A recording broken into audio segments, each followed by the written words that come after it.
নিজ মুখে কিছু চাই, যুবরাজ দেবেন কি? বাবা গো বাবা, ও মেয়ে, মুখ ফুটে তুমি আবার চাইতেও জানো? আসছে আসছে, এইবারে আসতেছে বেরিয়ে আসল রূপ কানামে।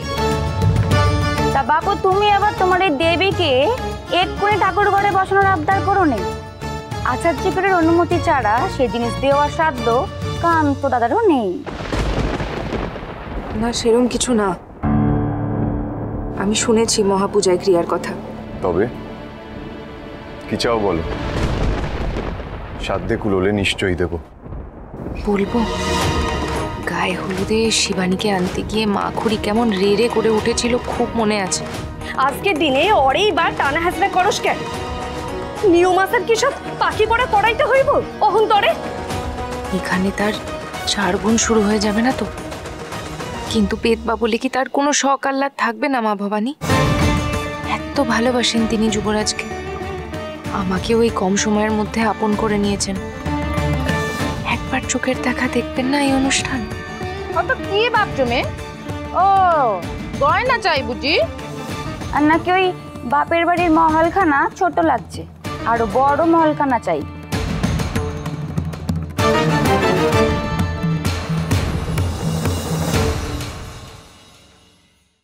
দিদিকে চাই।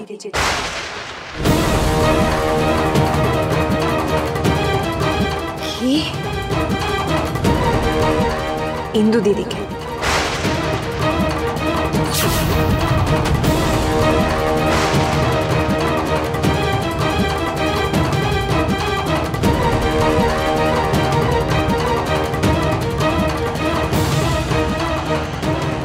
দিদিকে এখানে নিয়ে আসুন যুবরাজ। সবাই এখানে উপস্থিত আছেন, দিদি নেই, এ আমার ভালো লাগছে না। হায় হায় হায়, এই মেয়েটি কোনো বুদ্ধি নেই গা। পেতবা মেয়ে মানুষ এখানে বাস কাপড়ের অনুষ্ঠানে এসে দাঁড়াবে? ছি ছি ছি ছি ছি মেগা। অমঙ্গলের আর কোনো শেষ থাকবে না। দিদি আমাকে গহনা পরাচ্ছিলেন, তখন আপনারা ঘরে এসে দিদিকে কত কথা শোনালেন খুড়িমা।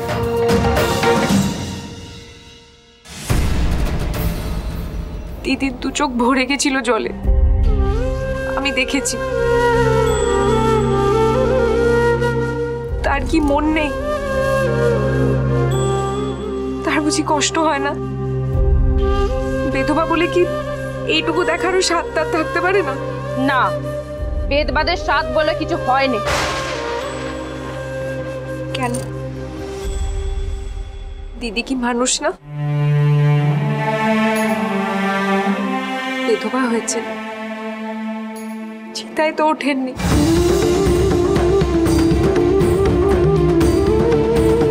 মা, পিসিমা,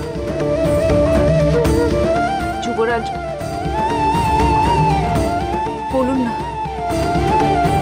আমি কি ভুল কিছু বললাম?